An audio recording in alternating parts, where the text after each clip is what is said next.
dengan saya Intan Nurina SHMH dalam mata kuliah Sosiologi. Di pertemuan kita yang ketiga dan keempat, nanti akan kita bahas tentang teori-teori sosiologi. Yang pertama yang akan dibahas adalah tentang sejarah dari adanya teori sosiologi, lalu teori sosiologi klasik, teori sosiologi modern, dan teori sosiologi postmodern. Nah, di pertemuan ini sekarang kita pertama-tama akan membahas terlebih dahulu tentang sejarah dari teori sosiologi dan juga teori sosiologi klasik. Sosiologi sudah ditemukan sejak zaman pra-perang dunia yang kedua. Mata kuliah sosiologi pertama kali diajarkan dalam Sekolah Tinggi Ilmu Hukum di Jakarta, yang merupakan satu-satunya universitas yang mengkaji tentang perkuliahan sosiologi.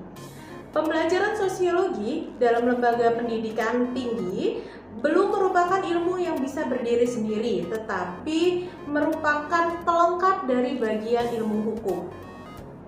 Lalu, di pasca Perang Dunia Kedua oleh Prof. Mr. Sunario Kolopaking memberikan kuliah sosiologi pada tahun 1948 di Akademi Politik di Jakarta, yang kemudian dilebur dalam Universitas Gadjah Mada Yogyakarta.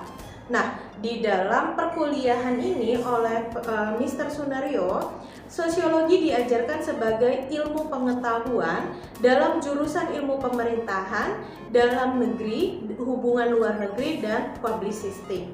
Sosiologi tersebut sudah merupakan ilmu yang berdiri sendiri.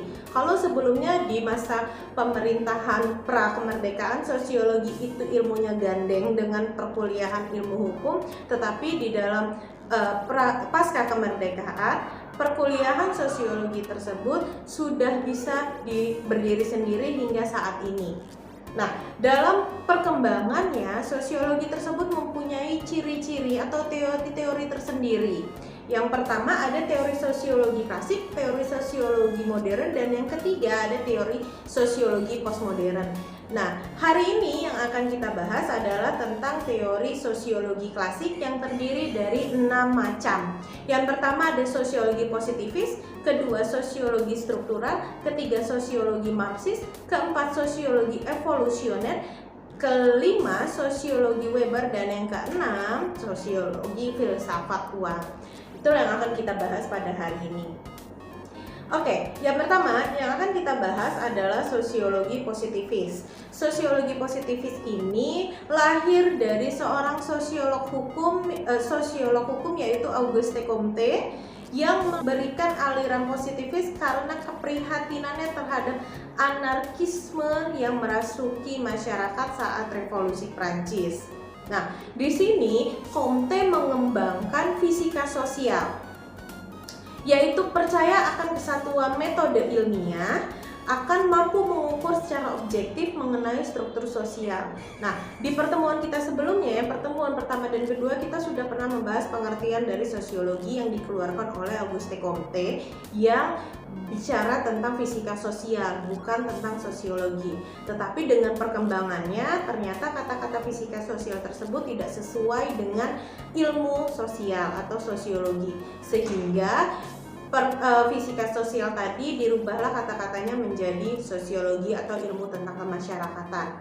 Nah, di sini Auguste Comte mengembangkan ilmu fisika sosial tersebut untuk berupaya agar sosiologi tersebut meniru model ilmu alam, agar motivasi manusia benar-benar dapat dipelajari sebagaimana layaknya fisika atau kimia. Nah, pendekatan dalam teori sosiologi positivis ini adalah memahami masyarakat akan membawa pada kemajuan kehidupan sosial yang lebih baik. Nah, dalam teori sosiologi positivis ini ada 3 tahapan dalam perkembangan teori sosiologi. Yang pertama, perkembangan masyarakat itu bahwa masyarakat berkembang secara evolusioner. Yang pertama adalah tahap teologis, yaitu percaya terhadap kekuatan Tuhan. Yang kedua, itu ada tahap metafisik atau percaya pada kekuatan-kekuatan yang abstrak. Dan tahapan yang ketiga adalah tahap positivistik, yaitu percaya pada ilmu sains. Nah, Itulah sosiologi positifis, yang artinya keluarnya ilmu sosial tersebut adalah untuk merubah perilaku masyarakat dari yang anarkis menjadi tidak anarkis dengan 3 tahapan tadi, yaitu adanya perkembangan dari kekuatan teologis, metafisik, dan positifis. Oke. Selanjutnya yang akan saya bahas adalah tentang sosiologi struktural. Dalam sosiologi struktural ini pencetusnya adalah Emil Durkheim, yaitu melanjutkan dari teorinya Auguste Comte tadi, bahwa sosiologi tersebut tidak bisa lagi kita anggap sebagai keadaan yang murni, ya. Dalam sosiologi struktural, masyarakat ini adalah wadah paling sempurna bagi kehidupan antara individu yang satu dengan yang lainnya yang dijalani secara bersama-sama. Fakta sosial yang ada dalam ilmu sosiologi tersebut adalah sesuatu yang berada dalam lingkungan eksternal individu yang bersifat makro dan memberikan penekanan pada tatanan masyarakat secara luas. Artinya di sini ia memaksa individu-individu tersebut. Sehingga lahirlah 2 masyarakat, yaitu masyarakat pramodern atau primitif dan masyarakat modern. Artinya, di sini kita akan membahas 2 sifat masyarakat. Yang pertama, pramodern atau primitif, di mana masyarakat tersebut hidup dengan solidaritas mekanis, di mana kehidupan masyarakat didasarkan atas kesamaan dan konsensus dan tidak memiliki ketergantungan antara individu yang satu dengan individu yang lain. Sedangkan dalam masyarakat modern memiliki integrasi yang dipengaruhi oleh fungsi. Tipe solidaritas masyarakat modern adalah solidaritas organis. Selanjutnya kita ke teori sosiologi Marxis. Pencetusnya adalah Karl Marx. Sosiologi Marxis tersebut, kapitalisme merupakan salah satu bentuk organisasi sosial yang didasarkan pada eksploitasi buruh oleh para pemilik modal. Nah, kelas borjuis kapitalis tersebut mengambil keuntungan dari para pekerja buruh. Ya. Nah, di sini sosiologi Marxis tersebut menyatakan bahwa produksi komoditas tersebut mau tidak mau akan membawa sistem sosial yang secara keseluruhan akan merefleksikan pengejarannya pada keuntungan. Nah, dalam teori sosiologi Marxis ini dapat kita ketahui bahwa di dalam perkembangan kehidupan manusia, perkembangan kesosial manusia itu akan didasari oleh yang pertama dan faktor dominan adalah faktor ekonomi. Di mana di sini apabila kamu mempunyai ekonomi yang kuat, maka di sini kamu akan mempunyai kewenangan dalam memperkerjakan seseorang. Dan buruh di bawahnya dia akan menghasilkan semua yang ada di situ untuk si kaum borjuis tadi. Oke, selanjutnya saya akan membahas tentang sosiologi evolusioner. Pencetusnya di sini adalah Herbert Spencer dalam bukunya yang berjudul Principle of Sociology Spencer. Nah, bisa kita ketahui bahwa dalam buku ini akan membahas tentang teori evolusioner yang akan menjelaskan bahwa perkembangan sosial di dalam masyarakat tersebut berevolusi dari bentuk yang lebih rendah atau barbar tersebut menjadi bentuk yang lebih tinggi, lebih beradab. Nah, disinilah dalam teori tersebut inilah muncullah pandangan tentang liberalnya. Ya, Spencer. Nah, di sini Spencer setuju terhadap doktrin laissez-faire, yaitu negara tidak harus mencampuri persoalan individual kecuali fungsi pasif dari negara tersebut, yaitu melindungi masyarakat yang ia ingin kehidupan sosial tersebut akan berkembang bebas tanpa kontrol eksternal. Nah, di dalam sosiologi evolusioner tersebut, Spencer akan menganggap bahwa masyarakat itu alamiah dan ketidakadilan serta kemiskinan itu juga berasal dari kehidupan yang alami. Ya, kesejahteraan sosial itu akan dianggap sia-sia atau percuma. Nah, meskipun pandangan tersebut ini banyak ditentang oleh masyarakat, namun evolusioner tersebut masih terus hidup di kalangan masyarakat. Selanjutnya, saya punya sosiologi Weber. pencetusnya pasti Max Weber, yang di dalamnya ia membagi kekuasaan dalam masyarakat menurut tingkat efisiensinya. Individu dapat melakukan sesuatu yang diinginkan meskipun hal itu ditentang oleh individu yang lainnya. Nah, Max Weber ini membagi jenis kekuasaan menjadi 3 jenis. Yang pertama, otoritas tradisional, kedua otoritas karismatik, dan yang ketiga ada otoritas rasional legal. Nah, kita akan bahas yang pertama, yaitu otoritas tradisional. Otoritas tradisional itu adalah suatu konsep yang di dalamnya adalah kekuasaan yang berlandaskan pada kepercayaan akan adanya aturan dan norma yang sudah ada sejak dulu. Jadi konsep kekuasaan itu berdasarkan dari norma-norma yang sudah ada sejak dulu dan terus dilestarikan sampai saat ini.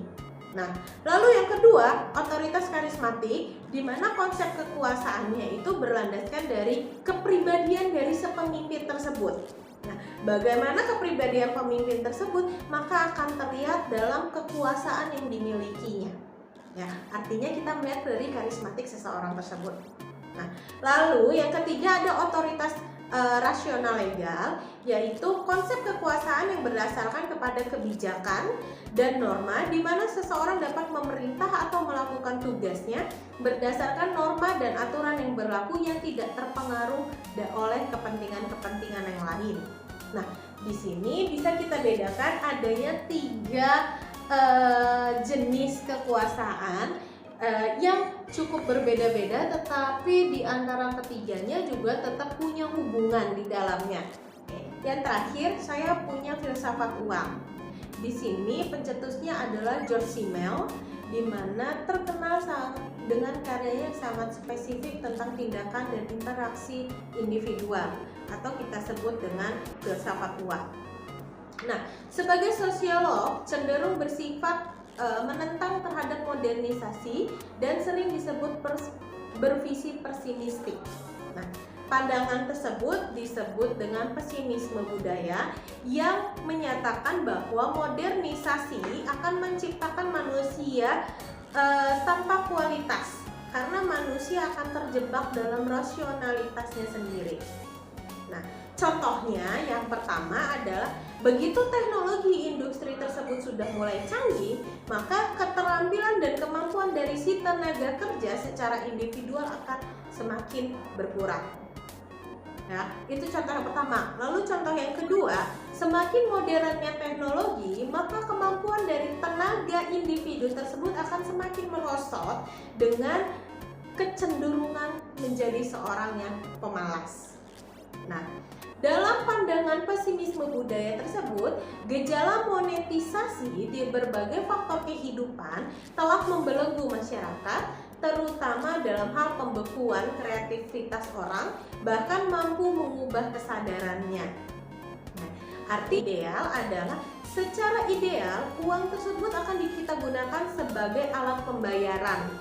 Tetapi karena uang tersebut mempunyai kekuatan, punya kekuasaan dalam suatu sistem, maka uang tersebut akan menjadi sarana pembebasan manusia atau sarana untuk menjadikan manusia itu bebas atas manusia lain. Ya, jadi artinya di sini uanglah yang memiliki pengaruh. Oke, sampai di sini ada yang ditanyakan atau tidak? Apabila saudara-saudara, rekan-rekan sekalian ada yang ingin ditanyakan di dalam perkuliahan ini, bisa kalian komen apabila kalian belum mengerti tentang mata kuliah kita di pertemuan yang ketiga ini. Lalu bisa kalian ajukan pertanyaan melalui komen, melalui WhatsApp, melalui media-media sosial lainnya, yang insya Allah kami akan segera menjawabnya. Oke, silakan like, komen, dan subscribe mata kuliah sosiologi dalam YouTube Intan Nurina Septinia. Terima kasih. Wassalamualaikum warahmatullahi wabarakatuh.